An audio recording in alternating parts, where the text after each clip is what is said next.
Hi, good evening. This is Dr. S. Maheshwari for NCRT in Tamil. நாம இன்னைக்கு இந்த வீடியோவில் பார்க்க போகிற content molecular basis of inheritance அதே டாபிக் தான்.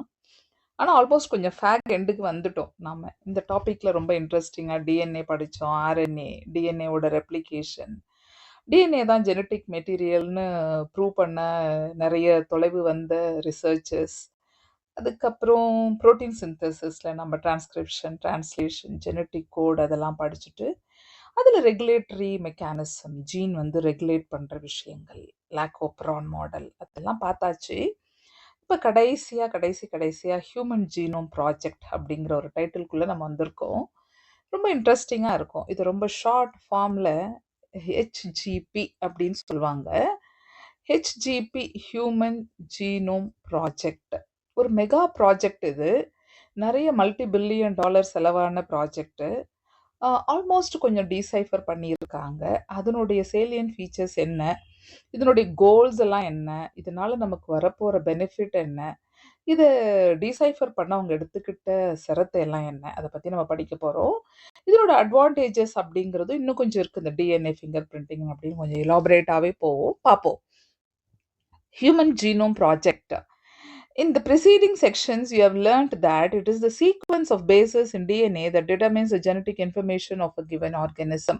நம்ம அதை தானே பார்த்துட்டு இருந்தோம் இவ்வளோ நேரமா. அதாவது சீக்வன்ஸ் ஆஃப் பேசஸ். என்ன பேசஸ்? Nitrogenous bases. இப்போ ஒரு டிஎன்ஏனா என்ன எழுத போகிற மேக்சிமம்? ஏடிஜிசி. இதுதான் திரும்ப திரும்ப ஏடிஜிசி தான் இந்த கண்டென்ட்டு. இங்கேருந்து ப்ரோட்டீன் சிந்தசிஸ்குள்ளே போகும்போது மெசஞ்சர் ஆர்என்ஏ பண்ணும்போது ஏயுஜிசின்னு போகுது. ஸோ இதுதானே genetic information of a given organism. In other words, genetic makeup of an organism or an individual lies in the DNA sequences. So ஒரு மனுஷனோட கேரக்டர், குவாலிட்டி, அவனுடைய ப்ரோட்டீன் மெட்டபாலிசம், அவன் சாப்பிட்டா allergy வராதது, அவன் கோபம், தாபம் அத்தனையுமே அவனோட ஜெனட்டிக் மேக்கப்பான நம்ம டிஎன்ஏ சீக்வன்சஸ் தான். அதை தாண்டி எதுவும் இங்கே இல்லை. அவன் கொடுக்குற கமாண்டில் வர ப்ரோட்டீன் சிந்தசிஸ் தான் நம்மளுடைய உடம்பு. If two individuals differ, then their DNA sequences should also be different, at least at some places. Okay. இப்போ நம்ம ஹியூமன் ஜீனோம் ப்ராஜெக்ட்ல சொல்லுவாங்க 99.9% ஹியூமன் ஜீனோம் வந்து எல்லாருக்கும் ஒரே மாதிரி. இந்த 0.1% தான் உங்களுக்கும் எனக்கும் இருக்கிற சேஞ்சஸ். நம்ம எல்லாருக்கும் முகத்தில் இருக்கிற ஐட்டம் என்னன்னா, ஒரு மூக்கு, வாய், 2 கண்ணு, இந்த 2 பக்கம் கன்னம், நெத்தி, அப்புறம் 2 காது, இவ்வளோதான். எல்லா ஹியூமன் பீயிங்க்கும் இதுதான் இருக்கு. ஆனா அதுல எத்தனை difference? It's all because of ஒரு 0.1% டிஃபரன்ஸ், அவ்வளவுதான்.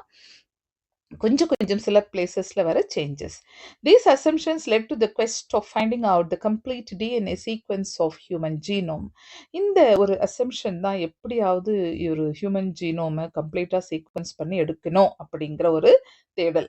With the establishment of genetic engineering techniques where it was possible to isolate and clone any piece of DNA and the availability of simple and fast techniques for determining DNA sequences, a very ambitious project of sequencing human genome was launched in the year 1990. இப்போ என்னன்னா, நமக்கு கொஞ்சம் genetic engineering technology தெரியுது.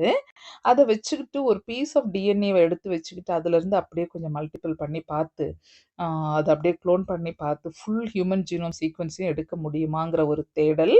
கடைசியாக அப்படி இப்படி யோசிச்சு 1990 இந்த ஹியூமன் ஜீனோம் ப்ராஜெக்டை ஆரம்பிச்சிட்டாங்க, லான்ச் பண்ணியாச்சு. Human Genome Project, HGP, was called a mega project. You can imagine the magnitude and the requirement for the project if we simply define the aims of the project as follows. இது ஒரு mega project.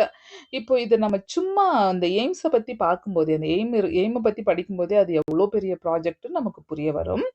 Human genome is said to have approximately 3 into 10 to the power of 9 base pair sequences, and if the cost of sequencing required is $3 per base pair. The estimated cost in the பிகினிங்ல இவங்க estimate பண்ண cost என்னன்னா, ஒரு human genome sequence, நம்ம human ஜீனோம்ல இருக்கிற base பேர் வந்து 3 into 10 to the power of 9.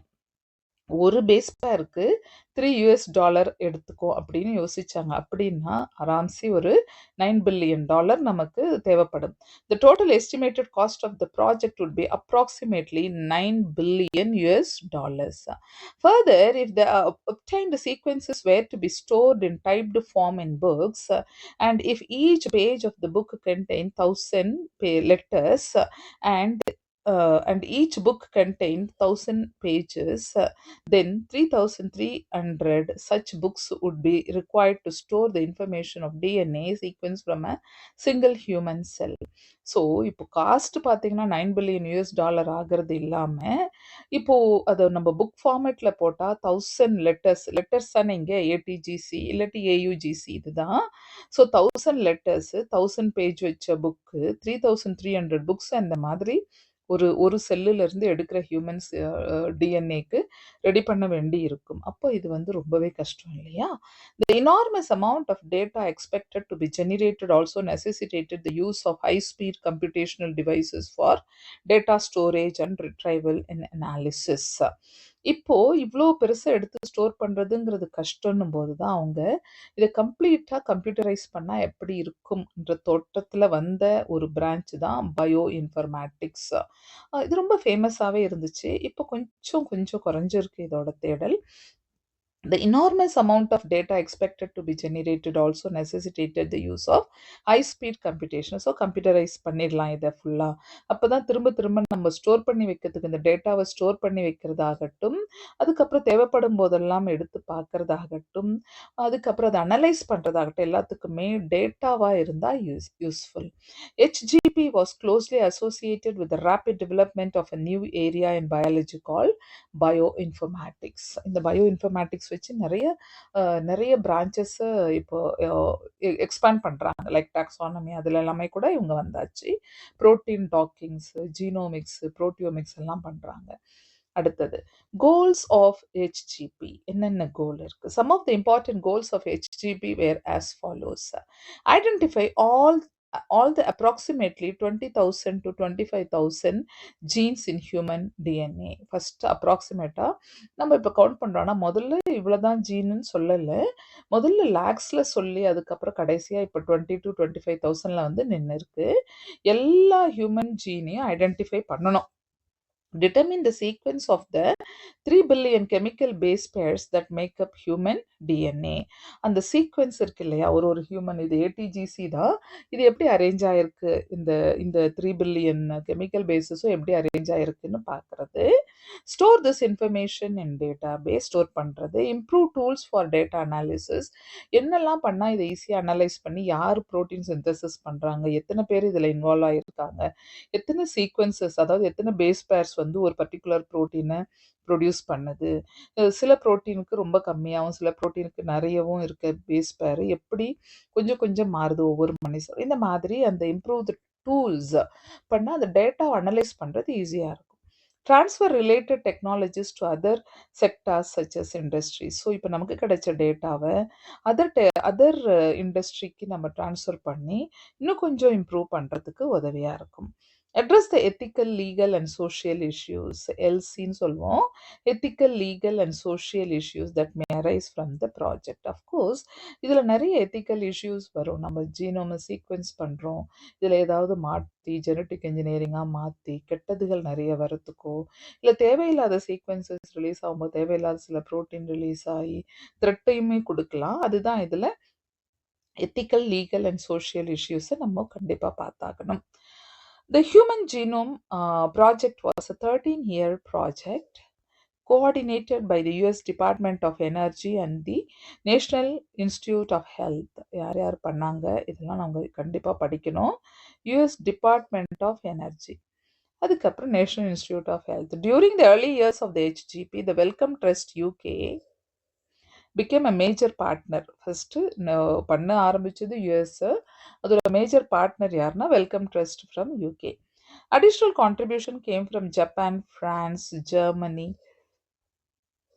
China and other countries. Okay, so நெறைய countries உள்ள வந்தாங்க. Because it is quite mega. ஆனா இது ஹியூமன் ரேஸ்க்காக பண்றது. ஹியூமனோட பெட்டர்மென்ட், அதாவது பெட்டர் லைஃப் க்காக, ஜெனடிக் எரர்லாம் வராம இருக்கிறதுக்காக தான் இத முக்கியமா பார்த்ததே. அதனால எல்லா கண்ட்ரியும் கான்ட்ரிபியூட் பண்ணியிருக்கு. The project was completed in 2003. Knowledge about the effect of DNA variation among individuals can lead to revolutionary new ways to diagnose, treat, and someday prevent the thousands of genetic diseases தான் முக்கியமா. Knowledge about the effect of DNA variation. DNA எங்கெங்கே vary ஆயிருக்கு? இப்படி வர வேண்டிய protein ஒரு மனுஷனுக்கு ஏன் வேறு மாதிரி வருது? ஏன் மென்டல் ரிட்டார்டட்னஸ் வருது? ஏன் அறிவுத்திறன் சில பேருக்கு குறைவாக இருக்குது, சில பேருக்கு அதிகமாக இருக்குது, சில பேர் ஊனத்தோட இதுக்கு எல்லாத்துக்குமே காரணம் இந்த டிஎன்ஏ பேஸ் சீக்வன்சஸ் தான். ஸோ இதை கண்டுபிடிச்சிட்டா இது ரொம்ப ரொம்ப ஒரு ரெவல்யூஷன் தான் நம்மளுடைய medicine side. So you can easily diagnose, treat and someday prevent the thousands of disorders that affect human being. Besides providing clues to understanding human biology, learning about non-human organisms DNA sequence can lead to an understanding of their natural capabilities that can be applied towards solving challenges in healthcare, agriculture, energy production, environmental remediations like that. இப்போ human genome sequence மட்டும் பண்றது இல்லாம சில நான் human organisms பண்றாங்க. எலி பண்ணியிருக்காங்க, animals நிறைய பண்ணியிருக்காங்க, பிளான்ட்ஸ் நிறைய பண்ணியிருக்காங்க. இதெல்லாம் பண்ணும்போது அதில் இருக்கிற சில புரோட்டீன்ஸ், சில விஷயங்கள் நமக்கு யூஸ்ஃபுல்லாக இருக்கலாமான்னு ஒரு ஒரு தேடல். ஓகே, ஸோ சேலஞ்சஸ் இன் ஹெல்த் கேர், நம்ம இதில் இருக்கிற பிரச்சனைகளை நம்ம சால்வ் பண்ணுறதுக்கு உதவலாம். அக்ரிகல்ச்சர்லேயே ஆகட்டும், எனர்ஜி ப்ரொடக்ஷன் இப்போ நமக்கு ரொம்பவே தேவை. அது என்விரான்மெண்டல் ரெமிடியேஷன், நமக்கு இருக்கிற இந்த குப்பைகள்லேருந்து ஒரு சிம்பிளாக சில ப்ரோட்டீன்ஸ் சில அனிமல்லேருந்து கிடைச்சி அது பிளாஸ்டிக்கை ரிமூவ் பண்ணால் எவ்வளோ வசதியாக இருக்கும். அதை டீக்ரேட் பண்ணால், ரிமூவலில் டீக்ரேட் பண்ணும்போது என்விரான்மெண்ட் எவ்வளோ பிளாஸ்டிக் ஃப்ரீயாக இருக்கும். அந்த மாதிரி இல்லை ரீயூஸ் பண்ணுறதுக்காகட்டும், அந்த மாதிரியெல்லாம் தான் இந்த நான் ஹியூமன் ஆர்கனிசமோட சீக்வன்ஸையும் பண்ணி அதை பற்றி யோசிக்கிறது. மெனி நான் human model organism such S bacteria எல்லாருக்கும் தெரியும். ஈஸ்ட் தெரியும், சக்காரோமைசஸ் செரிவிசியே, ஷினோபிடெட்டஸ் எலிகன்ஸ், இது ரொம்ப குட்டி nematode, free living non pathogenic nematode. Drosophila melanogaster, fruit fly. பிளான்ட்ஸில் பார்த்தீங்கன்னா ரைஸ் அண்ட் அரபிடாப்சிஸ் தாலியானா வந்து தாலேக்ரஸ்ன்னு சொல்லுவாங்க. This is also Brassicaceae family. Mustard family, இப்போ புதுசாக மஸ்டர்ட் ஃபேமிலி ஆட் பண்ணியிருக்காங்க. இந்த பேரையும் ஞாபகம் வச்சுக்கோங்க. And also have been sequence etcetera. So many animals, இப்போ நீங்கள் மரைனில் எடுத்துக்கிட்டிங்கன்னா எக்கினோடர்மைடாலே ஆகட்டும், மொலஸ்கால நிறைய சீக்வன்ஸ் பண்ணிக்கிட்டே இருக்காங்க. அடுத்தது methodologies. The methods involved two major approaches. One approach focused on identifying all the genes that are expressed as RNA, referred to as expressed sequential tags. The other took the blind approach of simply sequencing the whole set of genome that contained all the coding and non-coding sequences. இப்போ நம்ம coding and non-coding sequencesனா இங்கே உடனே என்ன ஞாபகம் வரணும்னா exon, coding, இன்ட்ரான், non-coding ஞாபகம் வரணும். And later assigning different regions in the sequence with function, a term referred to as sequence annotation. இப்போ நான் இதை பற்றி முதல்ல இருந்து சொல்கிறேன். இப்போ எக்ஸ்பிரஸ்ட் அப்படின்னு சொன்னாலே உங்களுக்கு ஜீன் எக்ஸ்பிரஷன் ஞாபகம் வரணும். ஜீன் எக்ஸ்பிரஷன்னா இப்போ பேசிக்கலாக பார்த்தீங்கன்னா நம்ம உடம்புல நமக்கு எல்லா ஜீனுமே ப்ரோட்டீன் சிந்தசிஸ் பண்ணலை. நமக்கு 1 to 2% தான் ப்ரோட்டீன் சிந்தசிஸ்குள்ளேயே வருது. ப்ரோட்டீன் சிந்தசிஸ் 1 to 3ன்னு கூட சில புக்ஸில் போடலாம். ஸோ 1 to 2, ஸோ மேக்ஸிமம் பார்த்தீங்கன்னா 3% ப்ரோட்டீன் சிந்தசிஸ்குள்ளே. ஸோ இந்த ப்ரோட்டீன் சிந்தசிஸ் பண்ணுறது அப்படின்னு சொன்னாலே இங்கே ஆர்என்ஏ வராங்க. ஆர்என்ஏ வந்தீங்கன்னா ஏயுஜிசி இருக்குது, டி கிடையாது. ஸோ நம்மளுடைய ஃபுல் ஜீனோமிக் சீக்வன்ஸில் வெறும் இந்த ஏயுஜிசி, அதாவது ப்ரோட்டீன் சிந்தசிஸ் பண்ணுறதை மட்டும் சீக்வன்ஸ் பண்ணால் அது expressed sequential tags. So expression பண்ணுறதுனா ப்ரோட்டீன் சிந்தசிஸ் ஞாபகம் வச்சுக்கோங்க. சரி, இப்படி இல்லை, 100% பேஸ் பேர்ஸையும் நம்ம சீக்வென்ஸ் பண்றோம். தட் இஸ் த என்டையர் டிஎன்ஏவையும் நம்ம சீக்வென்ஸ் பண்றோம் ஏடிஜிசி. ஸோ இது என்டையர் செட்டையுமே நம்ம பண்றோம்னா, that is called sequential annotation. So இப்போ மொத்த டிஎன்ஏவையும் பண்றது sequential annotation. Only 1 to 2 or 3% that is protein synthesis பண்றத பண்ணா எக்ஸ்பிரஸ்ட், அதுதான் gene expression. Expressed sequential tags அப்படின்னு ஞாபகம் வச்சுக்கணும். For sequencing, the total DNA from a cell is isolated and converted into random fragments of relatively smaller sizes. Recall, DNA is a very long polymer and there are technical limitations in sequencing very long piece of a DNA. DNA 2.2 meter. அது நம்ம sequence பண்றது ஈஸியே கிடையாது. ரொம்ப long பீசஸை sequence பண்ணுறது easy இல்லை. Just a minute, I drink water and come. Use பண்ணுறது என்னன்னா, இந்த மொத்த லென்த்தையும் எடுக்க முடியாது. ஸோ அதில் ஃப்ராக்மெண்ட்டை எடுத்து அந்த ஃப்ராக்மெண்ட்டை கண்டினியூஸாக ரெப்ளிகேட் பண்ணி, தட் இஸ் ரெப்ளிகேஷன் அப்படின்னும் போது உங்களுக்கு க்ளோன் பண்ணி அந்த க்ளோன் சீக்வென்ஸில் அந்த ப்ரோட்டீன் சிந்தசிஸ் என்ன பண்ணுது, ஃப்ராக்மெண்ட்டாக படிக்கிறாங்க. இதுக்கு இவங்க யூஸ் பண்ணுற முக்கியமான வெக்டாராக நமக்கு பாக்டீரியல் வெக்டார் இருக்காங்க, ஈஸ்ட் வெக்டார் இருக்காங்க. Okay, so BAC and YAC use பண்ணுறாங்க. நான் இது எப்படின்னு சொல்லிடுறேன், அதுக்கப்புறம் இந்த பேராகிராஃப் படிப்போம். இப்போ பாக்டீரியல் ஆர்டிஃபிஷியல் குரோமோசோம் அப்படின்னு சொன்னாலே உங்களுக்கு பிளாஸ்மிட் இருக்குங்க. அந்த பிளாஸ்மிட் யூஸ்வலாக circular, okay, circular in shape. அதில் உங்களுக்கு ஆரிஜின் ஆஃப் ரெப்ளிகேஷன் இருக்கும், ஓரி சைட். நீங்கள் இதை பற்றி டீட்டெயிலாக பயோடெக்கில் படிப்பீங்க. ஆக்சுவலி இந்த பார்ட் எல்லாம் பயோடெக் படிச்சுட்டு வந்தால் இன்னும் கிளியராக புரியும். So this is called origin of replication. அதாவது இந்த சைட் இருந்தாதான், இந்த ஓரி சைட் இருந்தாதான் நம்ம யாரை இன்சர்ட் பண்றோமோ அவங்க ரெப்ளிகேட் ஆவாங்க. இதுதான் மெயின் மேட்டர். இப்போ பிளாஸ்மிட்ல, பாக்டீரியால பிளாஸ்மிட் இருக்குன்னு நம்ம படிச்சோம். எங்கன்னா சைட்டாலஜில எல்லாம் படிச்சோம். ஒரு extra chromosomal double standard DNA. Okay, அப்படி ஞாபகம் வச்சுக்கணும். Circular DNA but extra chromosome இது தன்னைத்தானே ரெப்ளிகேட் பண்ணிக்கும். ஆனால் இது மெயின் ஜீனோமை கண்ட்ரோல் பண்ணாது. ஸோ இதில் ஓரி சைட் இருக்கு. இப்போ நீங்கள் நம்ம யாரை இன்சர்ட் பண்ணணும், இப்போ நமக்கு ஒரு ஹியூமன் டிஎன்ஏ ஃப்ராக்மெண்ட்டை எடுத்துக்கிறாங்கன்னு வச்சுக்கோங்க. இப்போ பாக்டீரியல் வெக்டாரில் வந்து ரொம்ப சின்ன சைஸ் டிஎன்ஏவை தான் இன்சர்ட் பண்ண முடியும் மேக்ஸிமம். அது வந்து ஒரு 350 கிலோ பேஸ் பேர் வரைக்கும் தான் ஒரு மேக்ஸிமம். ஆனால் இங்கே யாக்கில் 1000 வரைக்கும் கூட லென்த்தியாக கூட இன்சர்ட் பண்ணலாம். யாக்கு கொஞ்சம் கஷ்டம். இது ரொம்ப ஈஸி. Bacterial artificial chromosome. இப்போ இதுல யாரை இன்சர்ட் பண்றோமோ, ஃபார் எக்ஸாம்பிள் இந்த பர்டிகுலர் பீஸ் தான் ஒரு ஹியூமன் ஜீனோம்னு வச்சுக்கலாம். ஹியூமன் ஜீன்னு வச்சுக்கலாம், நாட் ஜீனோம். ஒரு set of a gene which has to be replicated. இதை இப்போ இன்சர்ட் பண்ணிட்டாங்க. இது மல்டிபிள் காப்பியாக ரெப்ளிகேட் ஆக போகுது. அப்போ இந்த சீக்வென்ஸை அப்படியே எடுத்து க்ளோன் பண்ணியாச்சு. எடுத்து அதுக்கப்புறமா அதை சீக்வென்ஸ் பண்ணி படிக்கிறது, என்ன இது என்னென்ன வேலை பண்ணுது அப்படிங்கிறது.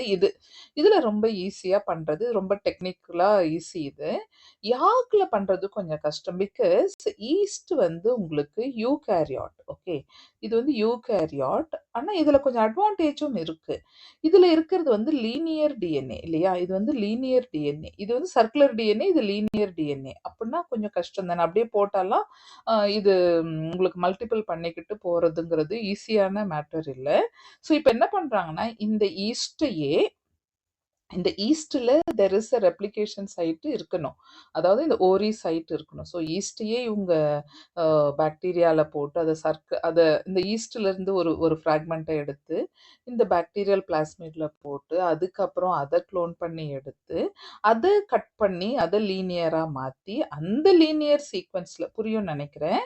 ஃபஸ்ட்டு ஈஸ்டோட குரோமோசோமை எடுத்து ஃபார் எக்ஸாம்பிள் இதுதான் ஈஸ்டோட குரோமோசோம் வச்சுக்கோங்க. இந்த ஈஸ்ட் குரோமோசோமை ஒரு பாக்டீரியல் பிளாஸ்மிட்ல போட்டு, ஸோ இதை இப்போ இந்த இடத்துல போட்டு இன்சர்ட் பண்ணிடுறாங்க. இது இப்போ மல்டிபிள் ஆகுது. ஓகே, இது இப்போ மல்டிபிள் ஆகுது. ஸோ திஸ் இஸ் ஈஸ்ட் செல். இப்போ மல்டிபிள் ஆகும்போது okay, it has got compulsorily it should have ஒரு இம்பார்ட்டன்ட் சைட்டு. அந்த இம்பார்ட்டன்ட் சைட்டு பேர் வந்து ஏஆர்எஸ்ன்னு சொல்லுவோம். என்னன்னா அட்டானமஸ்லி autonomously replicating sequence.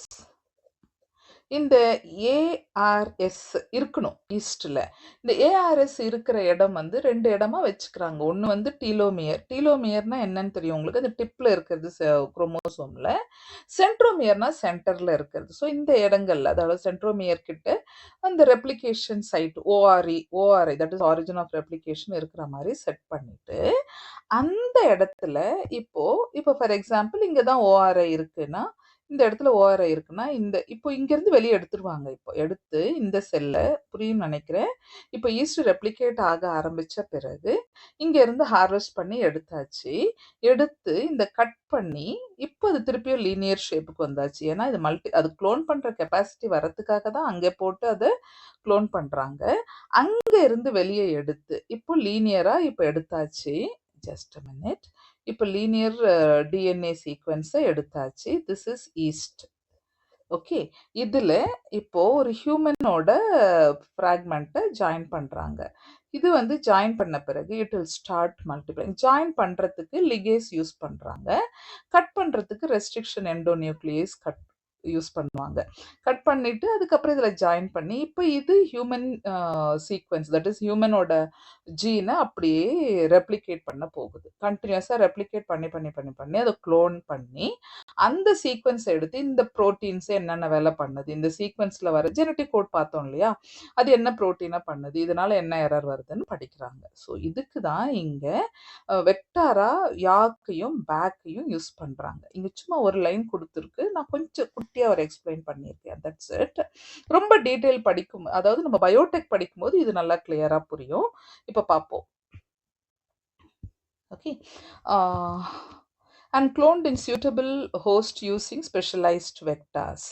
The cloning resulted into amplification of each piece specialized vectors. The cloning resulted into amplification of each piece of a DNA fragment so that it subsequently could be sequenced with ease. The commonly used host were bacteria and yeast, and the vectors were called as bacterial artificial chromosomes and yeast artificial chromosome. பாக்டீரியாவில் பண்ணுறது வந்து இன்னும் கொஞ்சம் நிறைய advantage இருக்குது. ஆனால் என்னென்னா size வந்து மேக்ஸிமம் இங்கே பாக்டீரியாவில் உங்களுக்கு ஒரு 350 கிலோ பேஸ் பேர் வரைக்கும் தான் இன்சர்ட் பண்ண முடியும். பட் இந்த யாக்கில் ஒரு 1000 கிலோ பேஸ் பேர் வரைக்கும் இன்சர்ட் பண்ண முடியுது. ஆனால் என்ன ஒரு டிஸ்அட்வான்டேஜ்னா, இப்போ யாக்கில் பண்ணும்போது நிறைய டெலீஷன் அடிஷன் அந்த மாதிரி ஜங்கெல்லாம் வர ஆரம்பிக்கும். Maybe chromosomal change that is gene mutation ஆன மாதிரி நிறைய விட்டு போகிறதுக்கு சான்ஸ். ஆனால் பேக்கில் அந்த சான்ஸ் இல்லை. என்ன க்ளோன் பண்ணுறோமோ அது அப்படியே வந்துகிட்டே இருக்கும். தோ த சைஸ் இஸ் ஸ்மால், அது கரெக்டாக க்ளோன் பண்ணுறது கரெக்டாக அப்படியே சீக்வன்ஸ் ஆகுது. இதில் மாறி ஜம்ப் ஆகிறதுக்கு ஒன்று, இது ஒன்று. ஆனால் அதில் அட்வான்டேஜ் இருக்குது. யாக்கில் அட்வான்டேஜ் இருக்குது. என்னென்னா இது வந்து யூகேரியாட்டிக் செல், ஆனால் பேக் வந்து ப்ரோகேரியாட்டிக் செல். இது யூகேரியாட்டிக் செல்லாம் இருக்கிறதுனால டிரான்ஸ்லேஷன் போஸ்ட் இன்சர்ஷன்லாம் நடந்த பிறகு டிரான்ஸ்லேஷன் அந்த ப்ரொசீஜர்லாம் ஈஸியாக நடக்க சான்சஸ் இருக்குது. ஸோ தட் அந்த ப்ரோட்டீன் சீக்வன்சஸை கண்டுபிடிக்கிறதுமே கொஞ்சம் ஈஸியாக இருக்குது. ஸோ ரெண்டுதுலேயுமே plus as well as minus இருக்குது. ரொம்ப டீட்டெயில் நீங்கள் இன்னும் கூட ஹையர் கிளாஸஸ் போகும்போது படிப்பீங்க. ஓகே. ஸோ இப்போ பார்ப்போம் அடுத்தது. The fragments were sequenced using automated DNA sequences that worked on the principle of a method developed by Frederick Sanger. So அவர் என்ன மெத்தட் சாங்கர் டெவலப் பண்ண மெத்தடை வச்சு தான் இப்போ ஃபர்தராக நம்ம இதை கொஞ்சம் அப்படியே கொஞ்சம் அட்வான்ஸ்டாக ஒர்க் பண்ணிட்டு இருக்கோம். Remember, சாங்கர் is also credited for developing method for determination of amino acid sequence in protein. அவர் அதுக்காக தான். So he is absolutely remembered for amino acid sequences. These sequences were then arranged based on some overlapping regions present in them. This required generation of overlapping fragments for sequencing. So இப்போ எப்படின்னா, இப்போ உங்களுக்கு protein அப்படின்னு சொன்னாலே இப்படி சுத்தி வருது இல்லையா? So the sequences also being overlapped. இதுக்கு இதை படிக்கணும்னா this required generations of overlapping fragments for sequencing. நிறைய அந்த இதை படிக்க தான், அந்த ஓவர்லாப்பிங் சீக்வன்ஸை படிக்க ஒரு கரெக்டாக நம்மளால அலைன் பண்ண முடியும். Alignment of these sequences was humanly not possible. So அத எடுத்து பிரிச்சு வச்சு ஓவர்லேப் ஆனதெல்லாம் பண்றது ரொம்ப கஷ்டம். அதுக்காக தான் நம்ம இப்போ கம்ப்யூட்டேஷனல் மெத்தடுக்கு போயிடுறோம். Therefore, specialized computer-based programs were developed. These sequences were subsequently annotated and were assigned to each chromosome. The sequence of chromosome 1 was completed only in May 2006. This was the last of the 24 human chromosomes. 24 human chromosomes என்ன சொல்றாங்கன்னா 22 autosomes, ஒரு X and ஒரு Y எல்லாம் சேர்த்து put together 24 chromosomes. ஏன்னா 22 purse இல்லையா, அதெல்லாம் ஒரே மாதிரி இருக்கும். இது 23rd அண்ட் 24. ஸோ தனியாக பண்ணும்போது சாங்கர் மெத்தடை யூஸ் பண்ணுறாங்க. ஓவர்லேப் ஆனது அப்படியே படிக்க கஷ்டம், அதனால ஒரு கம்ப்யூட்டரைஸ்டு டெக்னாலஜியில் பண்ணிக்கிட்டு இருக்காங்க. இப்போ நம்ம கடைசி அந்த sequence of chromosome 1 was completed, இப்பதான் முடிச்சாங்க. This was the last of the 24 human குரோமோசோமையும் பண்ணி முடிச்சாங்க. தட் இஸ் 22 பிளஸ் ஒரு X and Y to be sequenced. Another challenging task was assigning the genetic and physical maps on the genome. இப்போ எடுத்தாச்சு, sequence பண்ணியாச்சு. அடுத்த டாஸ்க் என்னன்னா assign பண்றது. எப்படி அந்த மேப்பை எப்படி அரேஞ்ச் பண்றது. மேப்னா உங்களுக்கு தெரியும்னு நினைக்கிறேன். தாமஸ் ஹண்ட் மார்கனோட ஸ்டூடெண்ட்ஸ் டியூட்டிவேன் பண்ண ஒர்க் அது. ஸோ இப்போ இவ்வளோதான் இருக்கு. இது வந்து ஒரு ஜீனோம் சீக்வென்ஸ்ன்னு வச்சுக்கோங்க. தட் இஸ் ஒரு குரோமோசோம் இது. இப்போ இதுல வந்து இது வந்து ஒரு குரோமோசோம். இதுல இப்போ இங்க ஏ ஜீன், இங்க பி ஜீன், இங்க சி ஜீன் அப்படி இருக்குன்னா இது ரெண்டுத்துக்குமான டிஸ்டன்ஸை கண்டுபிடிக்கிறது தான் mapping distance. And centi Morgan, milli Morgan அப்படியெல்லாம் வரும். அங்கவே நம்ம பார்த்தோம் இது தாமஸ் அண்ட் மார்கன் பத்தி படிக்கும்போதே. பின்னாடி ஹியூமன் ஜீனோம் ப்ராஜெக்ட்டுக்கு அவங்க அவங்க போட்ட இந்த tool, that is mapping tool ரொம்ப யூஸ்ஃபுல்லா இருக்கும்னு. ஸோ இங்க அதை சொல்றாங்க. Another challenging task was assigning the genetic and physical maps on the genome. This was generated using information on polymorphism of restriction endonuclease recognition sites. So இதெல்லாம் வந்துட்டு இது எந்த இன்ஃபர்மேஷன் வச்சு பண்ணுறாங்கன்னா பாலிமார்பிசம் வச்சு. பாலிமார்பிசம் அப்படிங்கிறது என்னன்னா யூஸ்வலாக, ஓகே கொஞ்சம் கவனிங்க, யூஸ்வலாக திஸ் இஸ் ஒன் ஜீன். ஒரு ஜீன் அப்படின்னு சொன்னால் யூ ஹவ் காட் 2 அல்லீல்ஸ். ஒரு அல்லீல் எப்பவுமே டாமினன்ட், ஒரு allele recessive according to Mendel law. Okay 2 allele. நம்ம அதுக்கப்புறம் மல்டிபிள் அல்லீலோ இல்லை பாலிஜெனிக் இன்ஹெரிட்டன்ஸ் எல்லாம் படித்தோம், அதெல்லாம் போட்டு குழப்பிக்க வேண்டாம். ஒரு ஜீன் has got 2 alleles. இந்த அல்லீல்ல ஏதாவது சேஞ்ச் வரும்போது மாறும். இப்போ நாம இங்க பார்த்தோம் இல்லையா, red colour flower, pink colour flower and white colour flower பார்த்தோம் லெத்தரஸ்ல. என்ன அப்படின்னு சொன்னா ஒரு டிஎன்ஏ சீக்வன்ஸ், குட்டியா ஒரு சீக்வன்ஸ் மாறுது. சி ஃபார் எக்ஸாம்பிள் கேக் அப்படிங்கிற ஒரு விஷயம் கக்காக மாறுச்சு, ஞாபகம் இருக்கும்னு நினைக்கிறேன். இந்த கேகுனா குளுட்டாமிக் ஆசிட் வந்திருக்கணும், கக்கா வரும்போது வேலைனா மாறிடுச்சு. இந்த ஒரு சின்ன எழுத்து தட் இஸ் ஏங்கிறதுக்கு பதில் இங்க யூ வந்ததுனால அமினோ ஆசிட் சீக்வன்ஸ் மாறி இப்படி வர வேண்டிய ஒரு ஆர்பிசி அவங்களுக்கு இப்படி சிக்லிங் ஆயிருச்சு. ஓகே, இந்த சின்ன சேஞ்ச் தான் பாலிமார்பிசம், அதாவது இது டிஎன்ஏ சீக்வன்ஸ்ல. So polymorphism of restriction endonuclease recognition site and some repetitive DNA sequences known as microsatellites. So இதெல்லாம் எதை வச்சு கண்டுபிடிக்கிறாங்க அப்படின்னு சொன்னா இந்த genetic map, physical maps on genome is been easily made with help of repetitive DNA sequence known as microsatellites. One of the applications of polymorphism in repetitive DNA sequence shall be explained in next section of DNA fingerprinting. இந்த criminal ஐடென்டிஃபிகேஷனுக்கெல்லாம் உதவும். அது என்ன மைக்ரோசாட்டிலைட் அப்படின்னு சொல்கிறோம் அப்படின்னு பார்த்தீங்கன்னா, உங்களுக்கு இப்போ நான் இங்கே எழுதுகிறேன். யூ ஹேவ் 3 இம்பார்ட்டன்ட், நிறைய இருக்குது. இந்த repeated sequence is nothing but see for example, இப்போ நான் வந்து ஒரு ஒரு ஒரு ஆளோட ஒரு ஹியூமன் ஜீனோமை நான் இப்போ அப்படியே இங்கே சீக்வென்ஸ் பண்ணுறேன்னே வச்சுக்கோங்க. ஃபார் எக்ஸாம்பிள் இதில் வந்துட்டு சிஜிஏசி டிடி சிஜிஏசிடி அப்படியே இப்போ எக்ஸ்டெண்ட் ஆகும்போது CCCAAA இப்படி வந்துட்டு இருக்கு. ஸோ இதில் யார் இங்கே ரிப்பீட்டடாக வந்தாங்கன்னா நான் it is just going between ஒரு 1 மில்லியன் பேஸ் பேருக்கு நடுவில் ஒரு 10,000 பேஸ் பேர்ஸ் இந்த மாதிரி ஒரு 3,000 பேஸ் பேர்ஸ் ஒரே மாதிரி அங்கங்கே ரிப்பீட் ஆகுது. இதுதான் சீக்வென்ஸ். VNTR சொல்லுவோம், variable number of tandem repeats. இப்போ இங்கே ரிப்பீட் ஆயிருக்கிறத பாருங்க. CGACTT CGACTT. ஓகே, ஸோ இப்போ இது வரைக்கும் இந்த இந்த வார்த்தை இங்க திரும்பவும் இங்க ரிப்பீட் ஆகுது பாருங்க. CGACT. ஸோ இந்த மாதிரி ரிப்பீட் ஆகிறது பேர் தான் டேண்டம் ரிப்பீட்ஸ். இது நான் பக்கத்துல பக்கத்துல எழுதியிருக்கேன், பிளேஸ் இல்லாதனால. இப்போ டிஎன்ஏல அது it it it just comes in every 10,000 or 1 lakh gene between அந்த மாதிரி வந்துகிட்டு இருக்கிறது பேர் தான் variable number of tandem repeats. VNTRன்னு படிப்போம், பின்னாடி படிப்போம். ஸோ இங்க இப்ப நமக்கு சிங்கிள் நியூக்ளியோடைடு மாறுது இல்லை, அதனால வந்த சேஞ்ச்.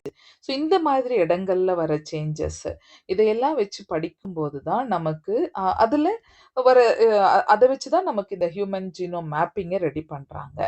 அதுல மைக்ரோ சேட்டிலைட் அப்படிங்கிறது என்ன அப்படின்னு பார்ப்போம். நான் I just write here micro satellite.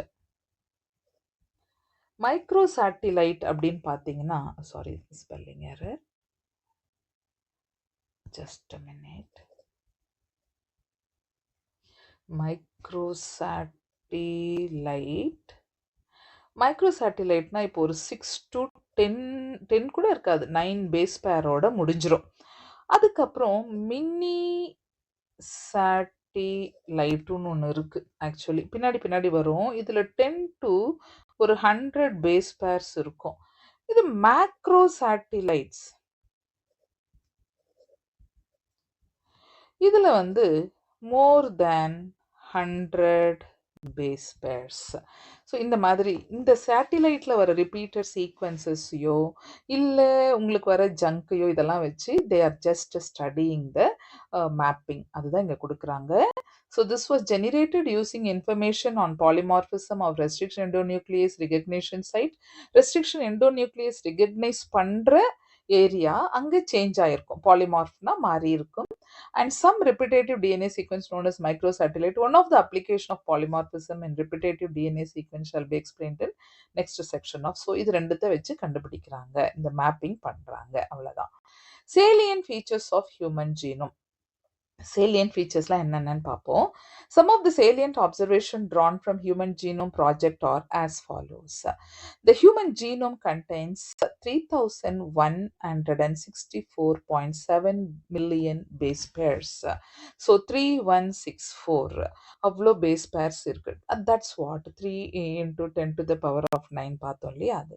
The average gene consists of 3,000 bases. Average ஒரு ஜீன்ல 3,000 bases கம்பல்சரியா இருக்கு. But sizes vary greatly, with the largest known human gene being dystrophin at 2.4 million bases. Imagine பண்ணி பாருங்க, 2.4 million.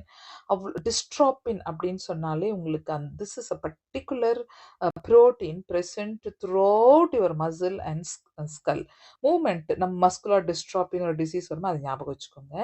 ஸோ அதனால this is present throughout இல்லையா, that is 2.4 million base. such a big ஆவரேஜா 3,000 bases இருக்கு ஒரு ஜீன்லயும், இதுதான் பெருசு.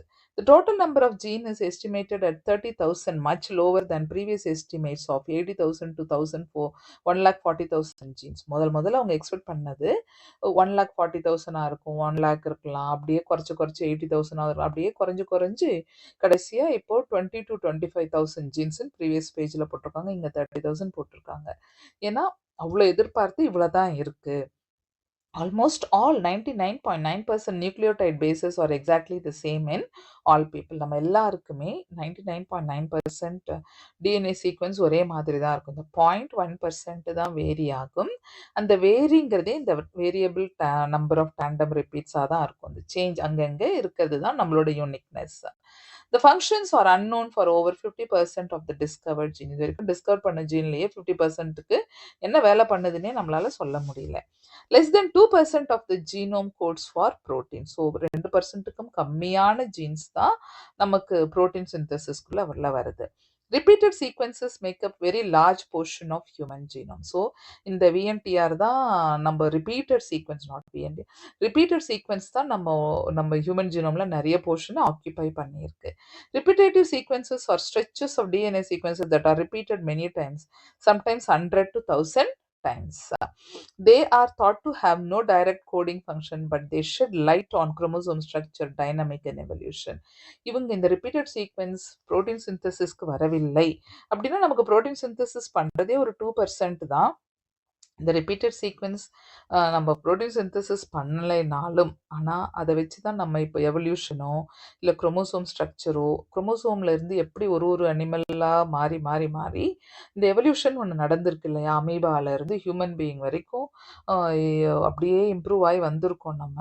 அதையெல்லாம் படிக்கிறதுக்கு இந்த VNTRs are very much useful. Chromosome 1 has most genes, 2968 genes இருக்கு குரோமோசோம் 1ல. குழம்பிக்காதீங்க, இது ஜீனு, அது பேஸ் பேர். இங்க படிச்சது பேஸ் பேர் 2.4 மில்லியன் பேசஸ். இது gene. And as Y has the fewest 231 தான். ஸோ ஃபர்ஸ்ட் குரோமோசோம் தான் ரொம்ப பெருசு, நிறைய ஜீன் வச்சிருக்கு. Yல just 231 genes are present. Scientists have identified about 1.4 million locations where single base DNA differences, SNP ன்னு சொல்லுவோம் இதை, SNP, single nucleotide polymorphism, ஒரு லெட்டர் மாறினது. இது எவ்வளோ இடத்துல பார்க்குறாங்கன்னா 1.4 மில்லியன் லொகேஷன்ஸில் இருக்குது இந்த மாதிரி, occurs in human. This information promises to revolutionize the process of finding chromosomal locations for disease-associated sequences and tracing human history. So இது நமக்கு இந்த பாலிமார்பிசம் எதுக்கு யூஸ் ஆகுதுன்னா, டிசீஸ் அசோசியேட்டட் சீக்வன்ஸ் எங்கே இருக்குன்னு கண்டுபிடிக்கிறதுக்கோ, ஹியூமன் ஹிஸ்ட்ரியில் முதல்ல ஆக்டிவாக இருந்த விஷயங்கள் சிலது எப்படி காலப்போக்கில் குறையுது, சிலது குறைஞ்சிருந்தது எப்படி ஆக்டிவேட் ஆகுது, அதெல்லாம் படிக்க இந்த repeated sequences are very much useful and polymorphism is very much useful. Application and future challenges. Deriving meaningful knowledge from the DNA sequences will define research through the coming decades, leading to our understanding of biological system. So இப்போ நம்ம இந்த DNA sequence எடுத்துக்கிட்டா இனி வர காலங்களில் இன்னும் டீட்டெயிலாக நம்ம ஹியூமன் சிஸ்டம் பற்றி தெரிஞ்சுக்க முடியும். முக்கியமாக டிசீசஸ் பற்றி, ப்ரோட்டீன் எரர் பற்றியெல்லாம் நல்லா தெரிஞ்சுக்கலாம். This enormous task will require the expertise and creativity of tens of thousands of scientists from varied disciplines in both the public and private sectors worldwide.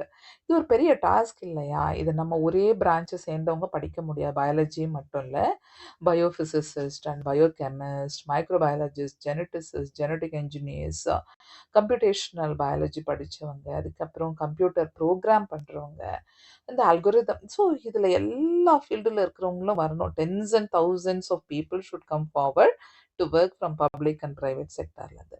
One of the greatest impacts of having the HT sequence may well be enabling a radically new approach to biological research. So இது உண்மையாலுமே ஒரு new approach தானே. ஒரு கம்ப்யூட்டரில் store பண்ணுறதாகட்டும், ஒரு human ஜீனோமை sequence பண்ணுறது ஈஸியான task இல்லை. ஒருத்தவங்களை பற்றி மொத்தமாக தெரிஞ்சுக்கலாம். அது in the past, researchers studied one or a few genes at a time with a whole genome sequence and knew high throughout thorough knowledge and technologies. We can approach questions systematically and on much broader scale. ஆமாம், ஒரு gene பற்றி படிக்கும்போதே நம்ம எவ்வளோ தேடி தேடி விஷயங்களை கண்டுபிடிக்கிறோம். இப்போ என்டையர் ஜீனோம் சீக்வன்ஸ் கிடச்சிருச்சுன்னா, ஒரு கரெக்ட் நாலேஜ், டெக்னிக்கல் ஸ்கில்ஸ் எல்லாம் தெரிஞ்சிருச்சுன்னா நிறைய விஷயங்களை சாதிக்க முடியும். They can study all the genes in a genome, for example, all the transcripts in a particular tissue or organ or tumor, or how tens of thousands of gene and protein work together in interconnected network to orchestrate the chemistry of life. இப்போ பார்த்தீங்கன்னா ஒரு transcription கிடைச்சிருச்சுன்னா, ஒரு sequence நமக்கு தெரிஞ்சு அதுலேருந்து வர proteins பற்றி தெரிஞ்சிருச்சுன்னா, அந்த ஒரு பர்டிகுலர் ஆர்கனில் அது எப்படி ஒர்க் பண்ணுது, ஏன் வாயில் நமக்கு சலைவா வருது, என் மூக்கில் எப்படி சளி வருது, அந்த மாதிரி சில விஷயங்கள் விஷயங்கள், எப்படி நம்ம மூக்குல இருந்து ஸ்மெல் அந்த மாதிரி ஒவ்வொரு ஆர்கன், ஒவ்வொரு டிஷ்யூல இருக்கிற மேட்டர நமக்கு அந்த கெமிக்கல்ஸ் ரிதம நமக்கு தெரிஞ்சுக்கிறதுக்கு it will be very, very useful. ஒரு டியூமர் வந்தாகட்டும், எதுவா இருந்தாலும் எல்லாம் சேர்ந்து எப்படி ஒரு புரோட்டீன் மெஷினரி ஒரு பியூட்டிஃபுல்லா ஒர்க் பண்ணி, இப்படி எக்ஸ்பிரஸ் பண்ணுது. அதுல எத சரி பண்ணா, எல்லா ஒரு disease free, error free mechanism இருக்கும் அப்படின்னு நம்ம படிப்போம். அதுக்கு தான் இந்த ஹியூமன் ஜீனோம் ப்ராஜெக்ட். நான் இந்த வீடியோவை இதோட நிறுத்துறேன். பிகாஸ் டிஎன்ஏ ஃபிங்கர் பிரிண்டிங் ஒரு பெரிய கதை. அதுலேருந்து அப்படியே கிரிமினல் ஐடென்டிஃபிகேஷன் வரைக்கும் போகும் பின்னாடி. ப்ளஸ் நம்ம சம்மரி படிக்கிறதுக்கு நம்ம அடுத்த வீடியோக்குள்ள போகலாம். ஸோ இது வரைக்கும் இந்த சேலியன்ட் ஃபீச்சர்ஸ், கோல்ஸ், அப்புறம் எந்த கண்ட்ரி எல்லாம் உள்ள வந்தது, எவ்வளோ செலவாகுது, எப்போ ஆரம்பிச்சாங்க, எப்போ முடிச்சாங்க. ஆனாலும் இப்போ 50% கண்டுபிடிச்ச ஜீன்லயே என்ன ஃபங்ஷன் பண்ணுது தெரியலன்னு சொல்றாங்க. எப்போ ரிலீஸ் பண்ணாங்க, இந்த மாரி குட்டி, குட்டி, குட்டி டீட்டெயில்ஸ தயவுசெய்து படிச்சு மெமரைஸ் பண்ணிக்கங்க. நாம நெக்ஸ்ட் வீடியோல மீட் பண்ணுவோம். ஓகே. பாய்.